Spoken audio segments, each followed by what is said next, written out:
இதுவரை பங்கு பெற்ற 15 குழந்தைகளையும் மேடைக்கு அழைக்கிறோம். இவர்களை கௌரவிப்பதற்காக திரு சித்திரை பொன் செல்வன் அவர்களை நமது சிறப்பு விருந்தினராக இங்கு வீற்றிருக்கும் திரு சித்திரை பொன் செல்வன் அவர்களை மேடைக்கு அழைக்கின்றோம்.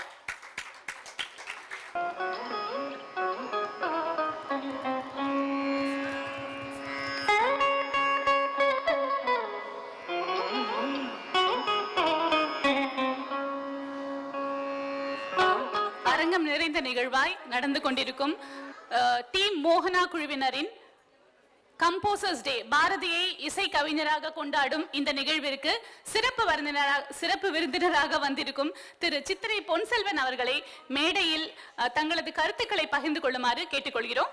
அனைவருக்கும் காலை வணக்கம்.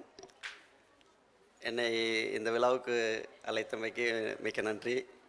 குழந்தைகளோட பாடல்கள், பாரதியார் பாடல்கள்லாம் கேட்டேன். ரொம்ப நல்லா பாடினாங்க. நானும் தமிழ் மீடியத்தில் தான் படித்தேன் +2 வரைக்கும். அப்போ இந்த பாரதியாரோட அத்தனை பாடல்களையும் எனக்கு இப்போ ஞாபகம் வருது. ரொம்ப நாளைக்கு பிறகு ரொம்ப சந்தோஷமாக இருந்துச்சு கேட்கும்போது.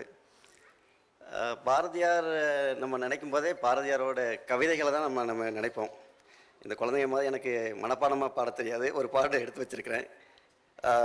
பேசா பொருளை பேச நான் துணிந்தேன், கேட்கா வரத்தை கேட்க நான் துணிந்தேன், மண் மீதுள்ள மக்கள், பறவைகள், விலங்குகள், பூச்சிகள், புற்பூண்டு, மரங்கள் யாவும் என் வினையால் இடும்பை தீர்ந்தே இன்பமுற்றன்புடன் இணங்கி வாழ்ந்திடவே செய்தல் வேண்டும் தேவதேவா.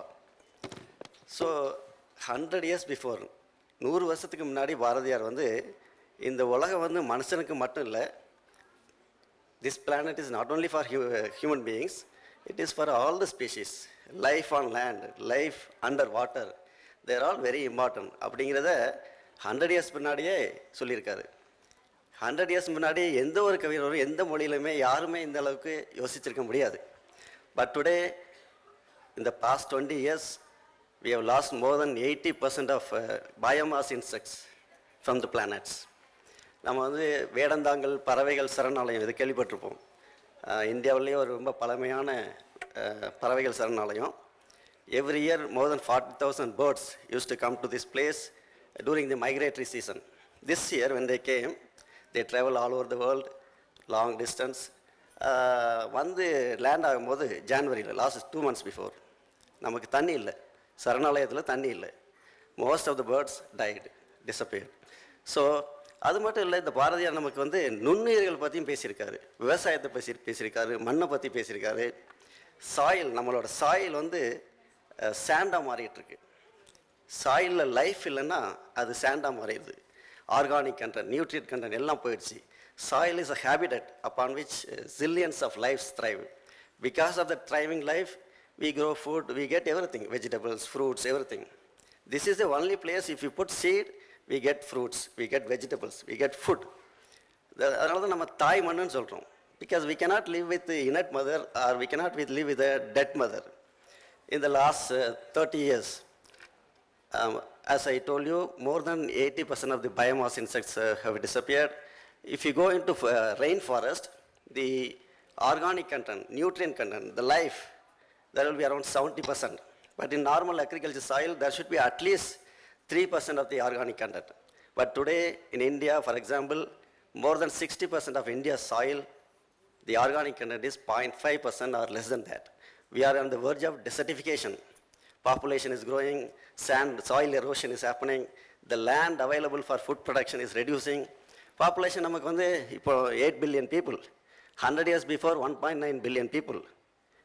In the 100 years, 4 times population increased. But is there any increase in the size of the planet? No. We are already running out of petrol, diesel, water, energy, sand, soil, land, and all other critical resources. Some study shows that in 2045, we will be producing 40% less food. At the time, the population is going to be 9.2 or 9.3 billion people, according to United Nations projections. At that time, by 2050, World Meteorological Organization, they are saying 5 billion people will not have access to clean water. தண்ணியும் சாப்பாடும் இல்லைன்னா ஒரு நாள் okay, 2 நாள் okay, 3 நாள் okay, அதுக்கப்புறம் என்ன நடக்கும்? சண்டை வரும். There could be number of civil wars around the planet. That's what the study shows. we cannot ignore these reports. According to IPCC, the Intergovernmental Panel on Climate Change, children born today, when they reach 30 years of age, they will be living between the disasters because of climate change. இதெல்லாம் எல்லாத்துக்கும் காரணமே இந்த climate change தான். சூடு, இந்த சூடுனால தான் இந்த மண்ணில் உள்ள நுண்ணுயிர்கள் இறந்து போயிடுது. So there is no life on the planet, life on the sand. இந்த ரிப்போர்ட்ஸ்லாம் நம்ம இக்னோர் பண்ண முடியாது. More than 180 nations, more than 1,000 scientists participate in preparing these reports. So we should not ignore these reports. We cannot take it as usual. So, my dear children, when you study, you also learn about sustainable development, sustainability, energy conservation, water conservation, material conservation, pollution control technologies, waste management practices. All these are very important for the life. COP27 was completed in Egypt last year. COP28, Conference of the Parties, United Nations Conference of the Parties, is happening in Dubai this year, in the Expo City. So far, 27 meetings happened, but the climate change is not stopping. It is accelerating. The crux of the matter is carbon emission. The solution is cut down carbon dioxide emissions, but in spite of all these actions, the carbon dioxide emission is increasing. It is not decreasing. So if you learn all these things, you will be the leaders for tomorrow. My dear parents and friends, it is our responsibility to teach, to nurture our children, because they are the one going to stay longer on this planet. They are the important stakeholders of the future.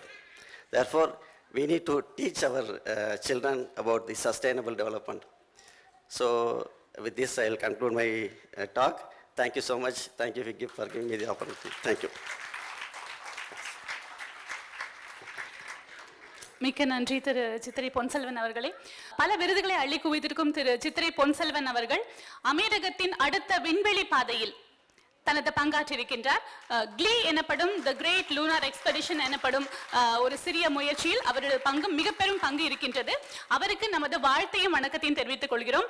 அவரை கௌரவிப்பதற்காக திரு ஆனந்த் சுப்பிரமணியம், திருமதி ராதிகா ஆனந்த் இருவரையும் மேடைக்கு அழைக்கின்றோம்.